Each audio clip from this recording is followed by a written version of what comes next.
ये रोटेशन होगी और थोड़ी बहुत एक्सपेरिमेंटेशन करेंगे वर्ल्ड कप से पहले। अब ये 4 मैच कंप्लीट हुए, सीरीज खत्म हुई है, तो सीरीज के एंड पे आप क्या आपके मेन टेक अवे क्या है, आपने क्या लेसन लर्न किए हैं इन 4 मैचेस से? जो हमारा प्लान था हमने वो थोड़ा सा अचीव किया। डिफरेंट कॉम्बिनेशन, डिफरेंट बैटिंग में भी किया हमने, और अनफॉर्चुनेटली 2 इंजरीज हो गई, 3 सॉरी, जिसमें आदम था, रिजवान था और इरफान था। बैटिंग में रोटेशन देखिए आपने, जितना भी था हमने कोशिश की कि डिफरेंट कॉम्बिनेशन के साथ जाएँ, और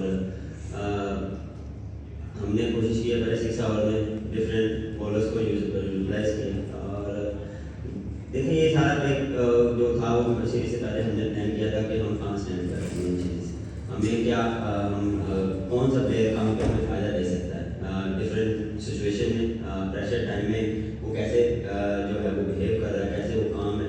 तो ये चीज़ें हमने नोट की हैं, और बिल्कुल थोड़े काफ़ी पॉजिटिव साइन भी हैं, लेकिन हम ये नहीं है कि जहाँ पे हमने गलती की वो हम उसको छोड़ेंगे।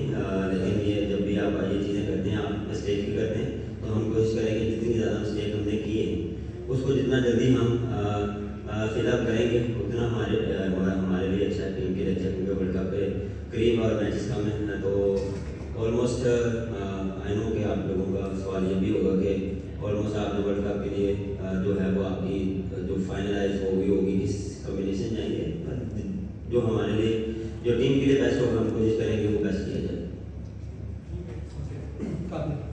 बाबर, हमने ये रोटेशन पॉलिसी की बात चल रही है, तो हमने देखा है कि सारे लड़कों को टेस्ट किया गया है। शाहीन को भी रेस्ट करवाया गया। शाहीन जब वापस आते हैं तो 4 विकेट ले लेते हैं। शाहीन की सबसे पहले बताएं कि परफॉर्मेंस कैसी लगी, और दूसरा जो रोटेशन पॉलिसी है वो सारे मिडल ऑर्डर्स पर, लोअर ऑर्डर्स पर चल रही है। ओपनिंग पे कुछ चेंज नहीं हमें देखने को मिला।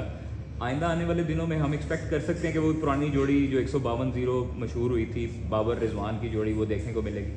हाँ देखें, जिस तरह पिछले इंटरव्यू में मैंने ये कहा था कि Shaheen one of the best bowler, he knows कि कम बैक कैसे करना। बैड डे चलता है, लेकिन जितना वो मेंटली स्ट्रॉन्ग और जितना वो डेडिकेशन से चीज़ें करता है वो सबके सामने है, और फाइटर है वो। और जिस तरह उसने कम बैक किया, जिस तरह उसने मेन जो था हमें दूसरे टाइम पे विकेट नहीं दी, तो मुझे काफ़ी कप्तान मुझे हमेशा ही जो भी परफॉर्मेंस करता है मुझे खुशी होती है।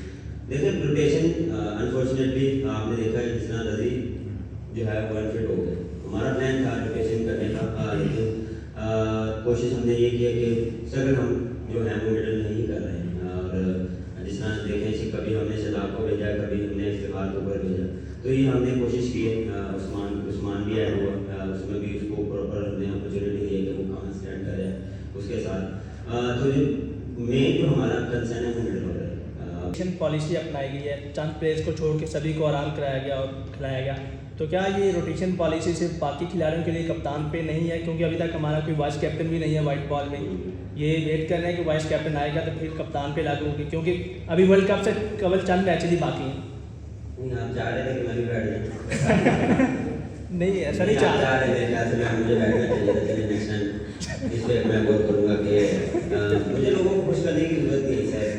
देखिए जो मैं एज ए कैप्टन मुझे जितना बिल्कुल हमने ये बात की थी, लेकिन आपको चीज़ों को लेके चलना, अगर मैंने अंदर डिफरेंट कॉम्बिनेशन के साथ अगर चलना है तो मुझे अंदर रहना पड़ेगा। ये नहीं मैं बैठ के ये चीज़ें नोट करूँ, क्योंकि आगे वर्ल्ड कप के लिए जितना टाइम कम है हम उस हिसाब से चलते हैं।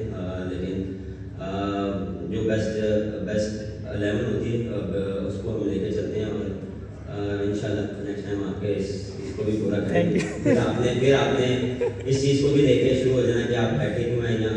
आई नो ये चीज़ें भी बड़ी चल रही हैं कि रोटेशन ज़्यादा क्यों कर रहे हैं, और हमने अगर करते हैं तो क्यों कर रहे हैं, अगर कर रहे हैं तो क्यों कर रहे हैं। तो किसी आदमी कोई बंदा कुछ नहीं, सबके लिए दुआ करें। अच्छा, बाबर ये बताइए कि इमाद और